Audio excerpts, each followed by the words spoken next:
Hello everyone.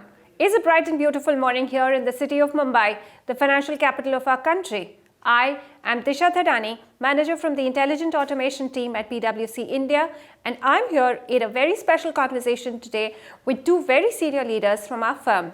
I'm pleased to introduce you to Sumit Srivastav, partner and leader of the Intelligent Automation practice at PwC India.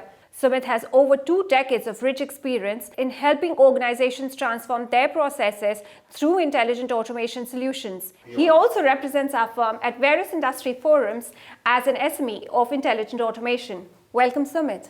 Joining us also is Sunil Mehta, our partner from PwC UK.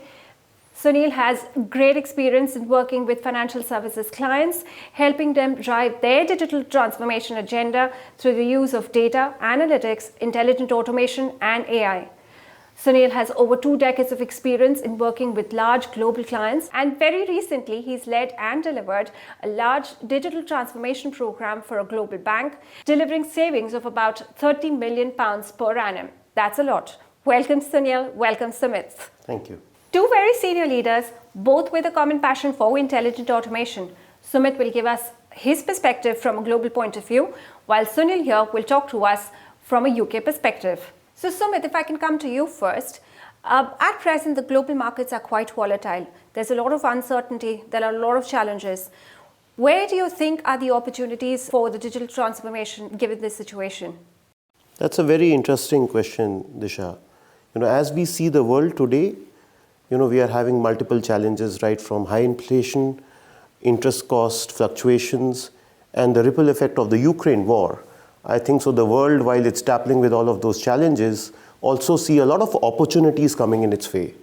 Having straight come out of the pandemic across different geographies, organizations have realized it's important for them to reinvent themselves to remain in business. Absolutely. We've seen digital transformation being utilized and implemented in their business functions across finance, operations, HR, supply chain, and name any other function itself. Clearly, this got outlined, the 26 CEO survey, where we covered around 4,400 CEOs worldwide, where surprisingly, 40% of the CEOs mentioned that they expect their businesses will not be financially viable unless they disrupt themselves significantly. Another interesting data point which came out of that survey was that 60% of the CEOs were also anticipating no cut in their existing workforce in the next 12 months to ensure that they are driving this growth agenda for them. While we have seen organizations, be it the traditional ones or the new age alike, driving their digital transformation to move towards an automation journey which is more data-driven and creating an intelligent organization for themselves. So Sumit, thank you for that very optimistic and positive view from a global perspective. I think a lot of people might be anticipating that there will be a lot of operational and resource cuts, but the survey clearly tells us that that's not going to be the case. Instead, we're going to be looking for efficiencies through digitization. Sunil, if I can come to you. While Sumit gave us a global perspective, can I ask you to put a narrower lens and give a more focused view around how the European organizations are approaching their digital transformation agenda? Is it with a similar level of enthusiasm, if not more? Yeah, Disha, great question. And I can only resonate some of the points that Sumit made. So what we're seeing in the UK and what the survey shows us, the PwC 26th Annual CEO Survey, is that 61% of CEOs just in the UK will be investing in technology over the next few years to reinvent the way that they do business. That's a huge percentage. And actually within that, 86% of CEOs are going to be utilizing technology to automate their processes and automate systems. So we can clearly see a trend emerging within the data that we've seen. And when I'm with our clients, execs within banking, capital markets, insurance, financial services as a whole, there's 3 clear themes that are often articulated.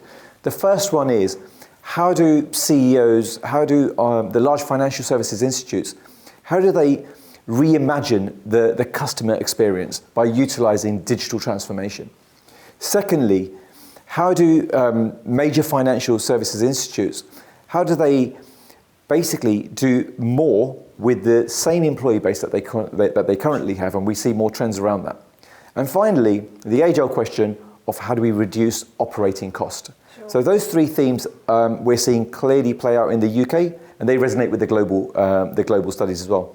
And then if I narrow down on some kind of clear opportunity areas, clear trends within financial services, one which really speaks out is how do banks reimagine the retail journey? We see the whole branch network being transformed, and there's a great opportunity to utilize emerging technologies to be able to digitize the customer experience, improve the customer experience, and also automate manual processes intelligently. That's a great perspective there. And from what I hear, and correct me if I'm wrong, there won't be any physical banks remaining in the UK in the next 5 years. Is that right? So Disha, I don't know whether within 5 years we will see no retail branches in the high street in the UK specifically. But what I definitely see is an absolute change, an absolute shift in the way that we bank. You know, I know the way that I do my retail banking is very different to how I did it a decade ago. And as we see more emerging technology appearing within this space, we can absolutely see the customer experience becoming much more digital as opposed to physical. But I still feel that there will be that human touch that is going to be absolutely critical within financial services. You both have worked with organizations and helped them drive their digital transformation agendas. How do you see organizations really deriving the most value out of the investments that they make?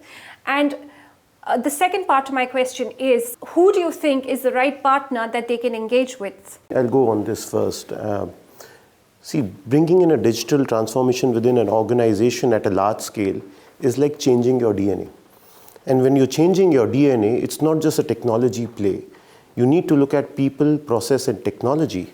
And when you look at the people aspect in a market where there is concern in terms of new age technologies trying to take away jobs from human beings, it's important for them to be involved as part of that change and ensure that they are promoters of making that change very effective.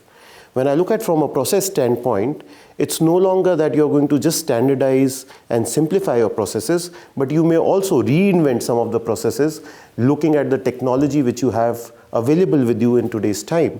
And then the technology has to support all of those initiatives, both from a people perspective and the reimagined processes which will come into play. So the first aspect which every organization has to look at through this transformation journey, a more holistic view to look at people, process, and technology and make it more human-led and tech-enabled rather than vice versa.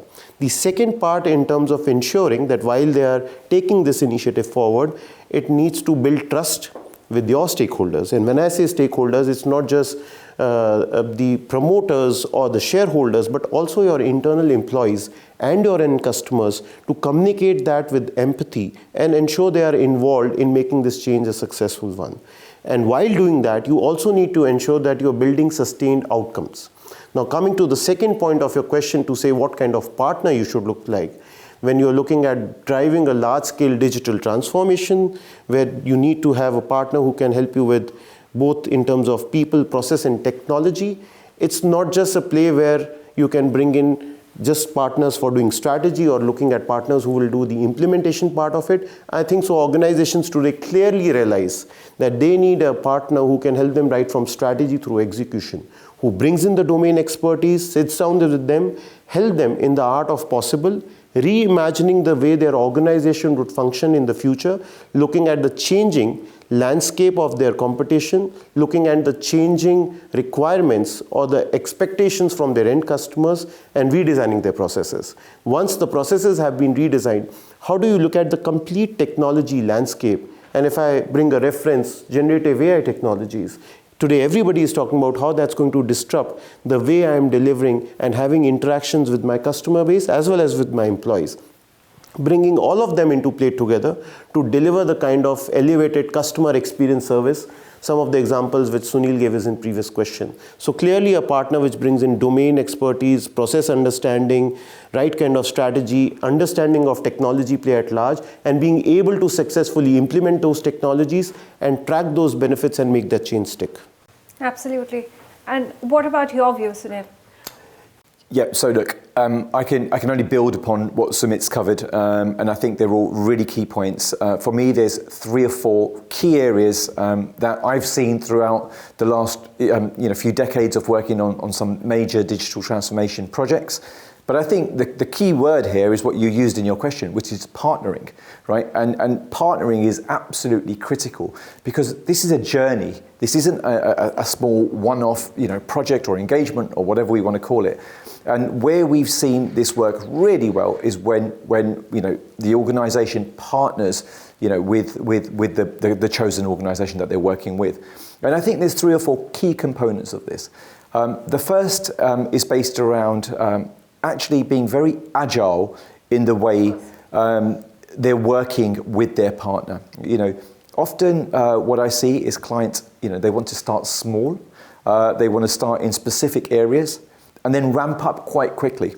So they have to work with a partner that has the ability to do that enables an organization to grow with them. That's absolutely critical and a key stepping stone in the success.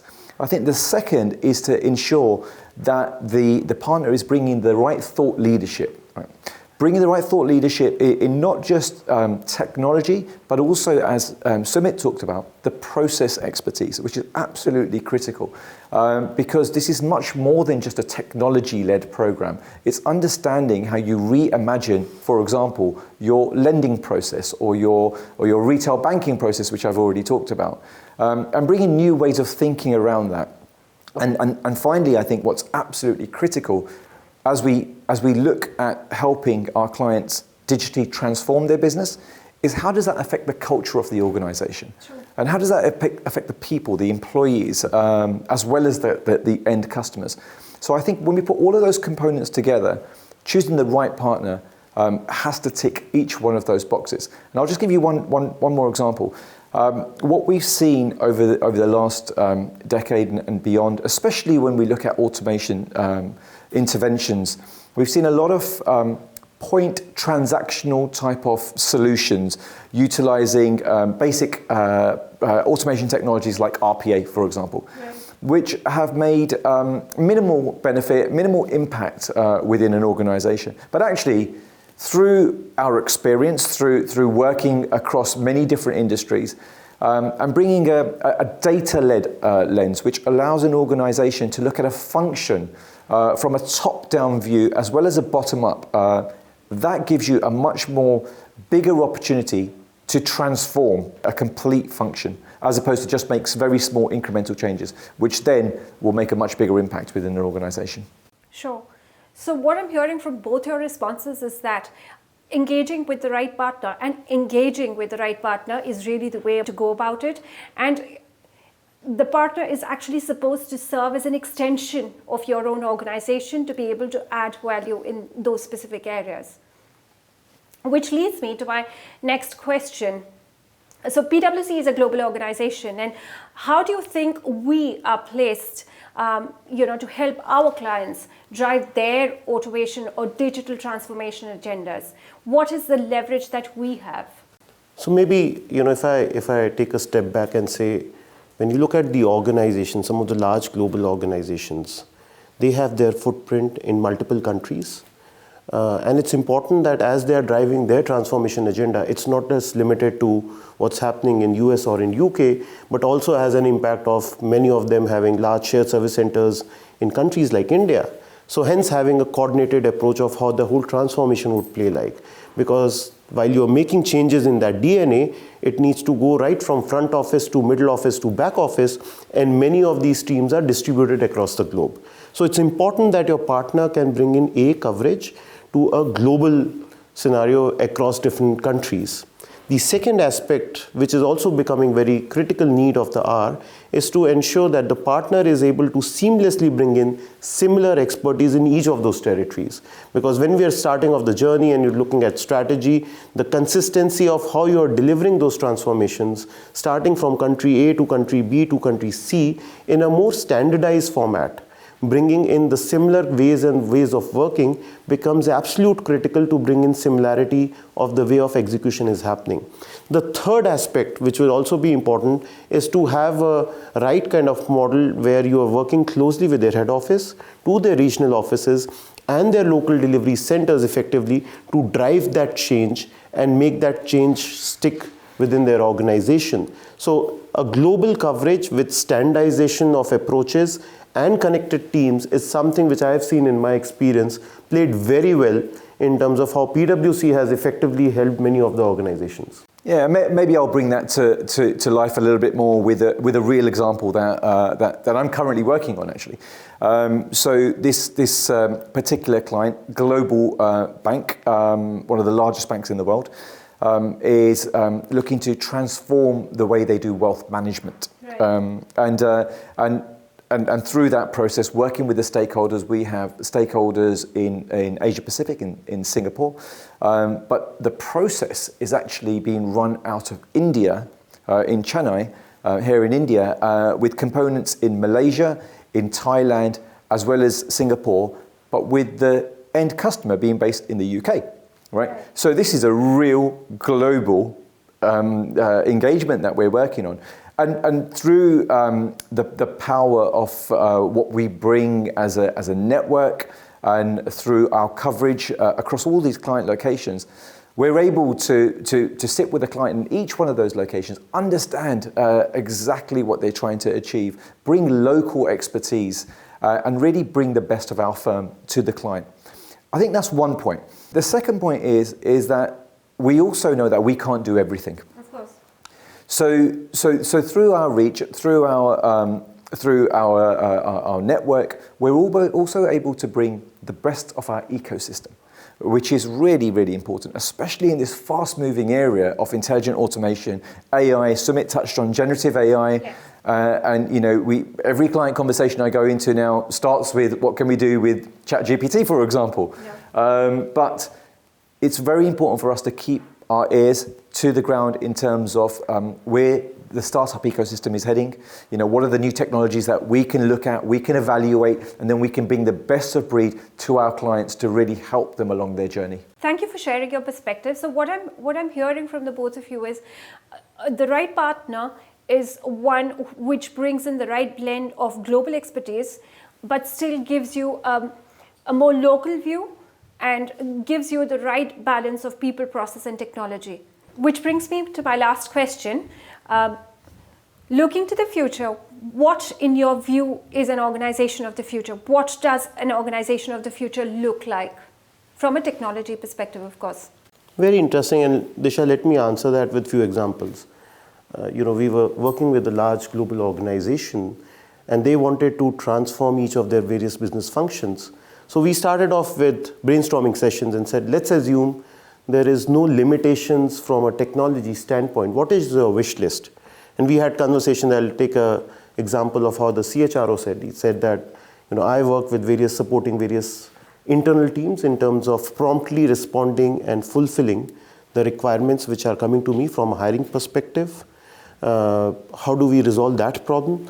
How do we bring in consistency in the way the culture of the organization was getting extended within the larger organization, given they were having a churn of almost around 25% on an annual basis? What we thought about brainstorming collectively is to say bringing in AI technologies to bring in predictive understanding in terms of areas where you're likely to have attrition, be more proactive in terms of identifying talent at a much earlier cycle, and using automation through technologies such as RPA to reach out to those people through emailers, bringing in information and getting their resume screened with the right kind of matrix played out to say what is their fitment into the organization, and streamlining the whole interview process. Even with generative AI technologies today, people have been asking, can I have the first level of interview being done using generative AI technologies rather than actually having my first in line people do the interviews to shorten that period. Once you get the people in, we are also saying that how do I help them seamlessly integrate into my organization, both from a work perspective and second from a culture perspective. From a work perspective, we've looked at models to say get in a digital buddy which will help you navigate through in terms of activities which you need to do on a daily, weekly, monthly basis. Also gives you an insight in terms of organization policies and procedures to ensure you're not left out and spending months and years to understand the organization at large. And while you do all of that, you are also bringing in consistency in the culture of how you are operating within your business. So that's one view of what we've seen of how the future of the HR function had looked like. Similarly, if you look at disruption happening in the service industry, where there are a lot of service BPO centers which have been set up, which are actually helping in responding to customer queries either over conversational platforms or over coming in as calls. Now with virtual bots coming in, and we all have used the solutions like Google and Alexa at our personal life, and chat GPT and generative AI technologies coming in, we actually can rethink in terms of saying that where do you need to apply a human element, and where you can bring in these technologies to bring in the first line of response and make the human beings involved in more complex problem solving, thereby bringing in more like a 24/7 service option across the business function itself. So really, I think so, the technologies today has made everybody realize that there is a lot what organizations can achieve using these technologies, and they need to reimagine of how they will end up servicing their clients. Yeah, I mean, look, great points, right? And, you know, for me, and being quite close to this industry and resonating what Sumit said, the pandemic really accelerated a lot of the work in this space, particularly in customer services. And, you know, I've got some personal examples where, you know, I've been sent a link for an item and, you know, I've been able to speak to a virtual agent, purchase the item straight through my iPhone with a payment link that's gone through, and it's absolutely seamless. And we see a lot of that playing into a lot of other industries. I think consumer products and retail have really led the way within this space, but particularly financial services are now really reimagining the way that they interact with customers. And coming back to your point around technology, look, there's going to be lots of new technology appearing, right? And especially within financial services, heavily regulated industry, right. Risk averse in many ways. What we'll see is that you know, this time next year there'll be a new version of generative AI, right? But you know, with the governance and the risk frameworks that we apply to these technologies to ensure that they're robust enough to be embedded into a large financial institute, that's some of the value that we can bring within that space. But I also think that actually reimagining lots of different areas, utilizing a data point of view, for me, that's absolutely critical. Will ensure that whatever new technology we bring into an organization or we're evaluating, it actually is making an incremental difference to the 3 points that I started off right at the beginning of your questions, which is, are we increasing the customer experience? Are we improving the customer experience? Are we helping an organization doing more with, you know, the same workforce? And are we helping an organization reduce operational cost and really eliminate manual, repetitive processes? Right. And I'll finish off by saying, you know, I meet with a lot of COOs, especially in the UK. And you know, there's a common theme around zero touch operations. Will we get to a zero touch operations? Is that nirvana? But actually we can get quite close by utilizing all of the intelligent automation and AI suite of products, all the way from, you know, collating information, collating documents using RPA, which we all know about, utilizing OCR technology for scanning and uploading, and then doing some smart decision making through AI and now generative AI, which allows us to use the full suite of intelligent automation solutions with a data lens. That's where I see technology taking us in the next few years. So that was the last of the questions. Thank you to the both of you for such great insights that you've provided. And I think if I were to summarize whatever you've just said, I'm hearing that technology is certainly the way to go ahead. Digital transformation will drive organizational journeys here on. Finding the right partner, of course, during this journey is critical. And the right partner will really be the one to bring the right combination of people, process, and technology. With that, I'd like to thank you both for your time and for sharing such great insights with us. And I look forward to more such insightful conversations in the future. Thank you.